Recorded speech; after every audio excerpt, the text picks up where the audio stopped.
Hello, friends, and welcome to Adventures in Pixie Land. My name's Amy. I am an ordained minister, and we are in Bible study. We're in the NIV. We are in the book of Second Chronicles, and we are in chapter 35. Continuation of where we picked off, as we always do, picked up, or left off, I should say. We're picking up where we left off.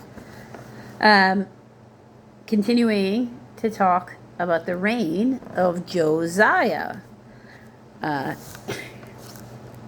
boy king of Israel that God is particularly fond of. Josiah celebrates the Passover. Josiah celebrated the Passover to the Lord in Jerusalem, and the Passover lamb was slaughtered on the 14th day of the first month. He appointed the priests to their duties and encouraged them in the service of the Lord's temple.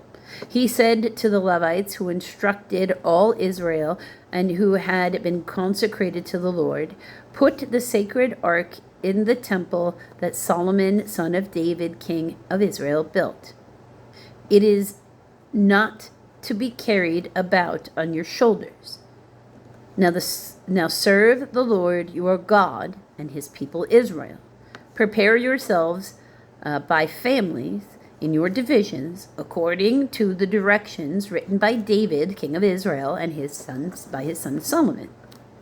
Stand in the holy place with a group of Levites for each subdivision of the families of your fellow countrymen, the lay people.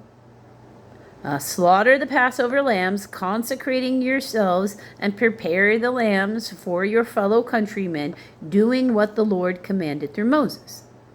Josiah provided for all the lay people, who were about a total of 30,000 sheep and goats for the Passover offerings, and also 3,000 cattle from all the king's own possessions. So he's like, we're going to purify my people. Here's my contribution, which is, right and proper, setting a positive example for everyone around you instead of being an entitled jerk.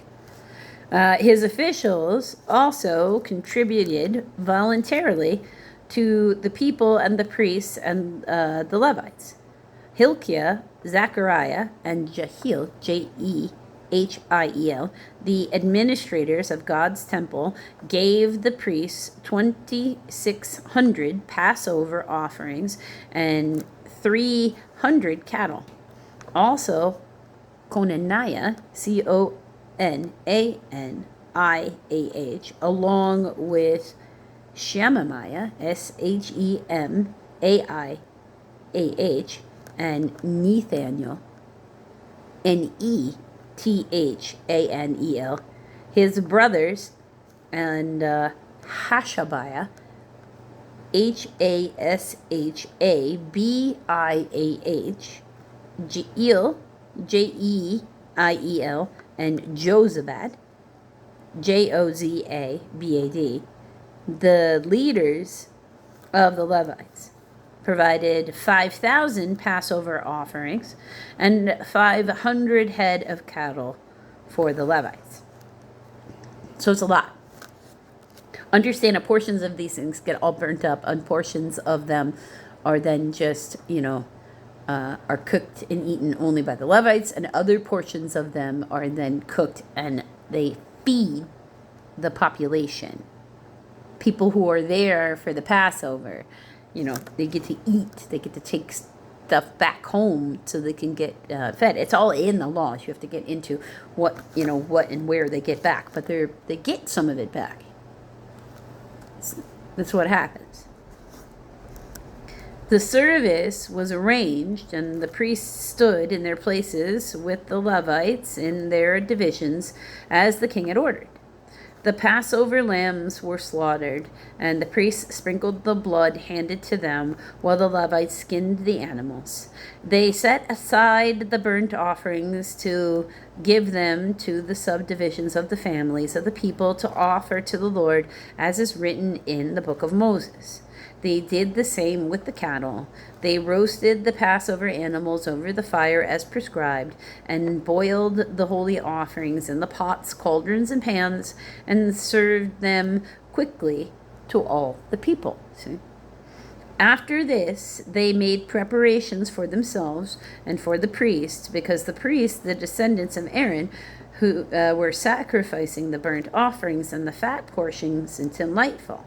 So the Levites made preparations for themselves and for Aaron, the Aaronic priests. Which makes sense. You're busy cooking and doing some other stuff, so you didn't have anything to eat all day. Let me bring you a plate. I mean, any one of us has ever, like I personally, because I've been, at various company functions, have gone about retrieving plates for people who have to stay at stations that are my coworkers, because, why would we be a jerk? Let's make sure they're attended to. The musicians, the descendants of Asaph, were in the places prescribed by David. Asaph, Heman, and Jeduthun, the king's seer. The gatekeepers at each gate did not need to leave their posts, because their fellow Levites made the preparations for them. So at that time, the entire service of the Lord was carried out for the celebration of the Passover and the offering of burnt offerings on the altar of the Lord, as King Josiah had ordered. The Israelites who were present celebrated the Passover at the time and observed the feast of the unleavened bread for 7 days. The Passover had not been observed like this in Israel since the days of the prophet Samuel, and none of the kings of Israel had ever celebrated such a Passover as did Josiah with the priests, the Levites, and all Judah and Israel, who were there with the people of Jerusalem. This Passover was celebrated in the 18th year of Josiah's reign. Fantastic. The death of Josiah, unfortunately. After all this, when Josiah had set the temple in order, Necho, N-E-C-O, king of Egypt, went up to fight at Carchemish, Carchemish, on the Euphrates, and Josiah marched out to meet him in battle. But Necho sent messengers to him, saying, "What quarrel is there between you and me, O king of Judah? Is it not you? It is not you I am attacking at this time, but the house with which I am at war. God has told me to hurry, so stop opposing God who is with me, or he will destroy you." Josiah, however, would not turn away from him, but disguised himself to engage him in battle. He would not listen to what Necho had said at God's command, but went to fight him on the plains of Megiddo, Megiddo. Archers shot King Josiah, and he told his officers, "Take me away, I am badly wounded." So they took him out of his chariot and put him in another chariot he had, and brought him to Jerusalem, where he died. He was buried in the tombs of his father, and all in Judah and Jerusalem mourned for him. Jeremiah composed laments for Josiah, and to this day all the men and women, singers, commemorate Josiah in laments. These became a tradition in Israel and are written in the laments, like a book of laments. The other events of Josiah's reign and his acts of devotion, according to what is written in the law of the Lord, all the events from beginning to end, are written in the book of the kings of Israel and Judah. If you want to find out who becomes king next in Judah, you are going to need to come back for the next video, friends.